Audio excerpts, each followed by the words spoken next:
샘플수, 즉 표본수가 1만 명을 넘어가면 이 대수의 법칙에서 크게 벗어날 수가 없다고 합니다. 예를 들어 보겠습니다. 제가 이 동전을 10번을 던져보겠습니다. 뒷면, 뒷면, 뒷면, 뒷면, 뒷면, 뒷면, 앞면, 뒷면, 앞면, 앞면. 10번을 던진 결과 앞면이 3번, 그리고 뒷면이 7번이 나왔습니다. 그런데 이 동전을 100번을 던지면 앞면과 뒷면이 비슷하게 나옵니다. 그리고 10,000번을 던진다면 거의 5,000번씩 나올 겁니다. 이것이 대수의 법칙입니다. 많이 할수록 전체의 평균 값에 가까워지는 것. 따라서 12만 명 정도가 투표를 하는 국회의원 선거는 당일 투표의 결과와 사전 투표의 결과가 거의 비슷하게 나오는 게 맞습니다. 그런데 선거가 동전 던지기나 주사위 던지기와는 다른 현실 세계이다 보니 결과가 다를 수 있다고 주장할 수 있습니다. 그럴 수 있습니다. 그러나 정도의 차이입니다. 당일 선거와 사전 선거일 사이 4, 5일 동안 큰 정치적 사건이 터졌거나 당일 선거와 사전 선거의 표본 구성이 다르든지 하면 차이가 날 수도 있습니다. 그러나 두 경우 다 제가 말하는 선거에는 해당되지 않습니다. 문제는 선거 결과가 대수의 법칙과는 터무니없이 다르게 나왔다는 겁니다. 이해할 수 없는 결과가 전국 곳곳에서 나타났습니다. 21대 총선 서울 48개 선거구 모두에서 사전선거 득표율 마이너스 당일 득표율에서 민주당이 10% 이상 앞섭니다.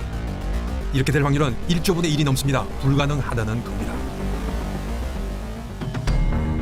이런 불가능한 현상이 전국에서 발생합니다. 당일에서 이기고도 사전선거에서 지는 일들이 곳곳에서 벌어졌습니다. 대수의 법칙에 의하면 사전선거의 결과는 당일 투표와 비슷해야 합니다. 그런데 이상하게도 완전히 다른 결과가 나왔습니다.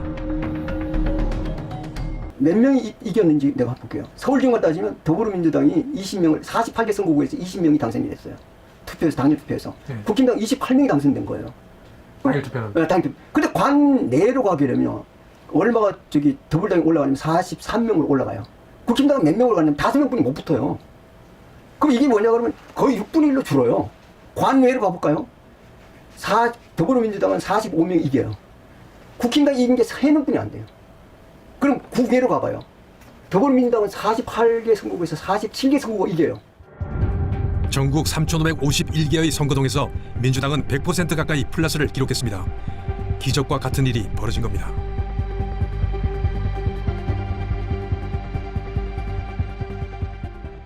민주당이 전국 245개 선거구에서 사전선거를 모두 이길 확률은 2의 245 승분의 1.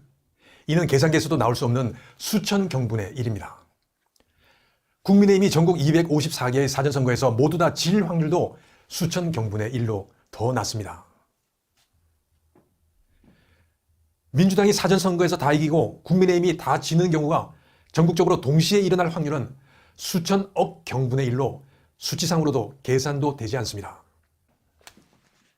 이것은 사전선거와 당일선거와 같은 모집단에서 나온 것이 아니라 다른 집단에서 나온 것과 같습니다. 즉 외부의 개입이 없이는 나올 수 없는 선거 결과입니다. 그것도 한 번도 아니고 21대 총선, 22대 총선에서 민주당이 압승을 할 때마다 이런 통계학적으로 혹은 수학적으로 나타날 수 없는 통계가 나타납니다.